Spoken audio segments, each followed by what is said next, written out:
My next guest shares how her career in nursing did not go as planned, but it helped her become a gifted and talented storyteller.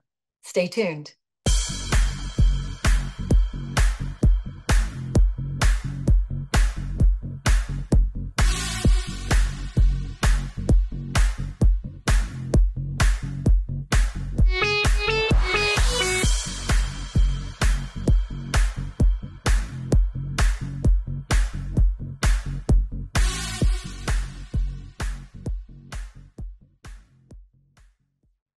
Hi, everybody. Thank you so much for being here when you can be so many other places, watching so many other different videos, podcasts. It really means a lot to me and my team and my guests that you have chosen to spend your time with us. And that being said, to help me grow this podcast so more people can experience it, please share with your friends, your family, strangers, like and subscribe. So I have a treat for you. I haven't known my guest very long, but the time I've known her has been exhilarating. I'm going to talk to you about, her name is, and I love this name, you're going to love this name, Gogo Skywalker Payne. I mean, wow. And maybe she'll talk to us about her name. She is a professional oral storyteller, an author, a celebrant, and she's also a spiritual life coach. Did I get that right? Yes, good. Okay. Gogo shares a lifetime of writing that included editing a weekly newspaper, published poetry, fiction, nonfiction, and you can read her newest work, and I highly recommend this, on her Substack. It's called, you're going to love this too, Untamed Elder Pleasure and Pain, spelled like her last name, Payne. You can't beat that title at all. Every week she posts observations, poetry, and stories. And she lives with her husband in an amazing place I happen to love in Homer, Alaska. Alaska, what a gorgeous place. I was there once to see the salmon run, and that was beyond belief. So here she is, my amazing guest, Gogo Skywalker Payne. Hi, Gogo. Hi, Kaz. Thank you for this opportunity. Oh, thank you so much for being here. I'm so grateful to you. And I was so intrigued by you when we met through the Pro-Age Woman Alliance, and the Pro-Age Woman happens to be my sponsor. So I've been exposed to so many vibrant, valuable, knowledgeable, wise women, you being one of them for sure.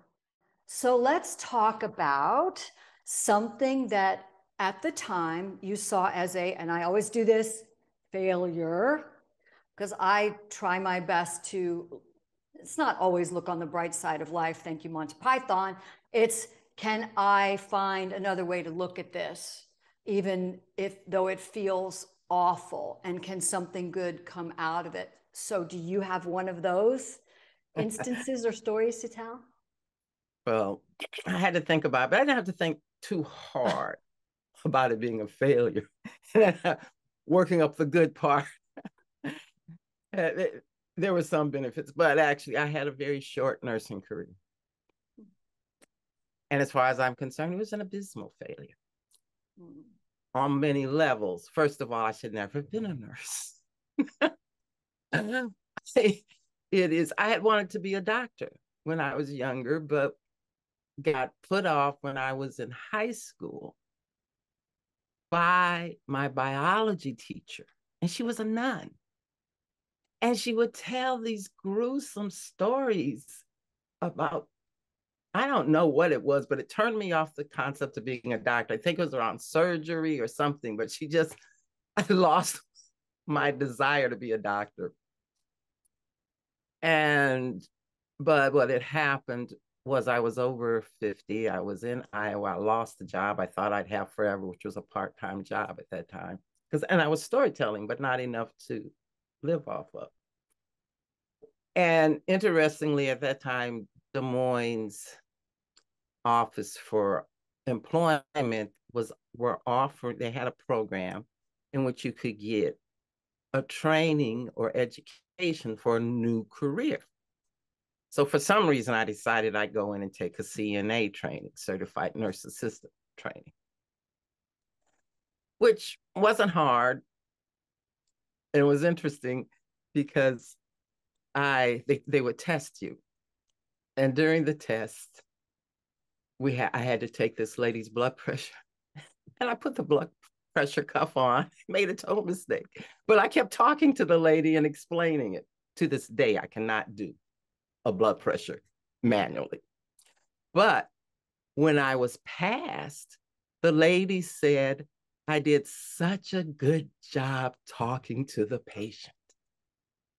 And that was what got me through nursing, is I could talk to the patients, and especially in nursing school. And how I ended up in nursing school was when I finished with the CNA course, and I was a CNA, and I really had no drive or desire to be a CNA because it's hard manual labor.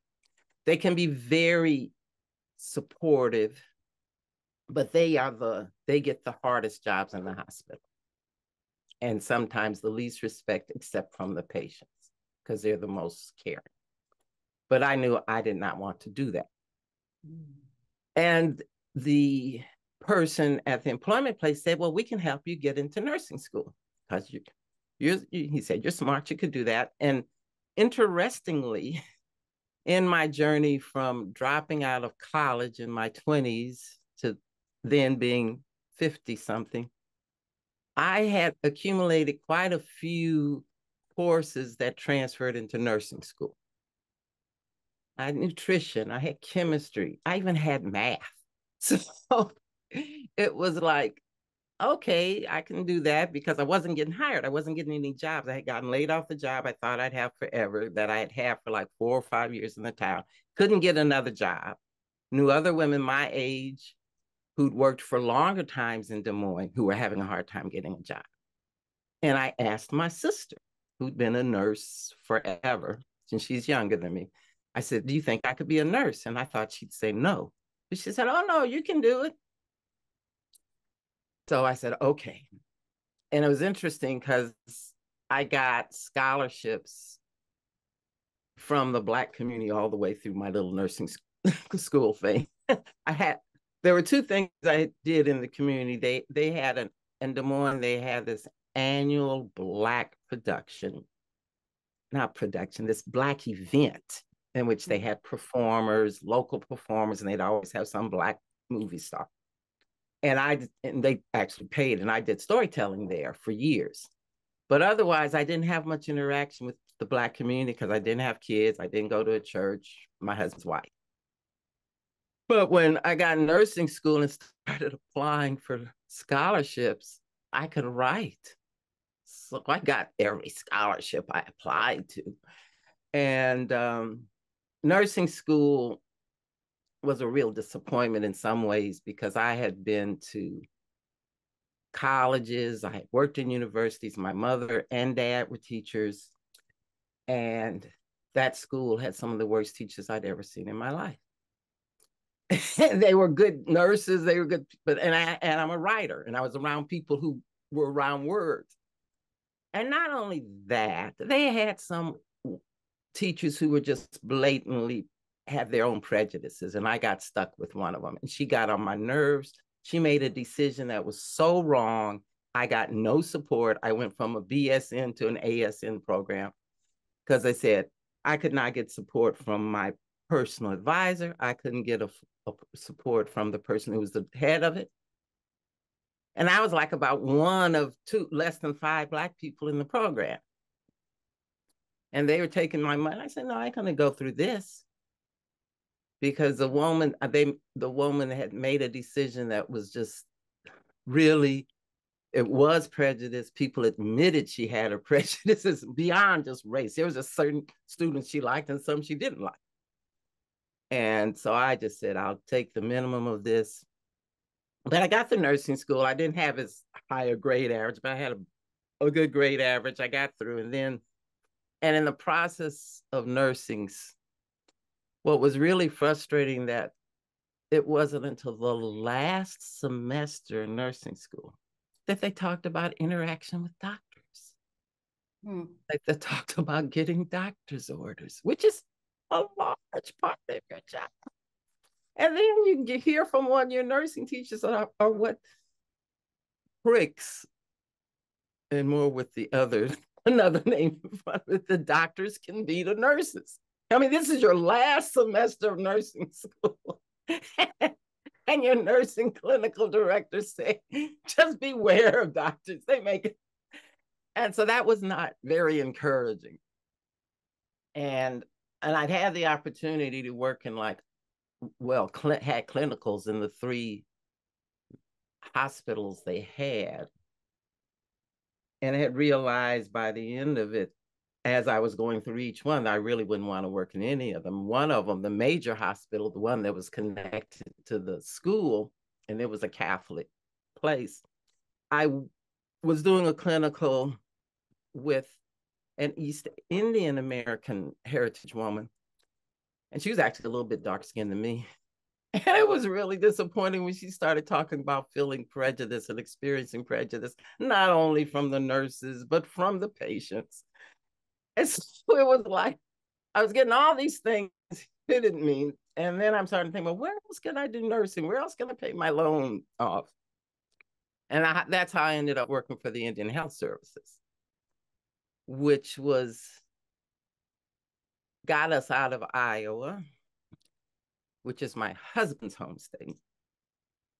And we went to the Arizona, which is the hope. First, I was in the Navajo Nation. We worked there. Then I went to New Mexico. I left because what happened, I was literally recruited. I was recruited by the Navajo department for a new training program for new graduates in labor and delivery. I had not driven a car in over 20 years, but I had to drive from New Mexico to Navajo country for an interview with this Navajo lady who's the head of the labor department, delivery department. And I tell her, I haven't had much clinical experience. I did my longest clinical with preterm babies. So I wasn't drawing blood. I wasn't giving, I wasn't doing a lot of the hands-on stuff you have to do. And I had no previous experience. I told this lady that.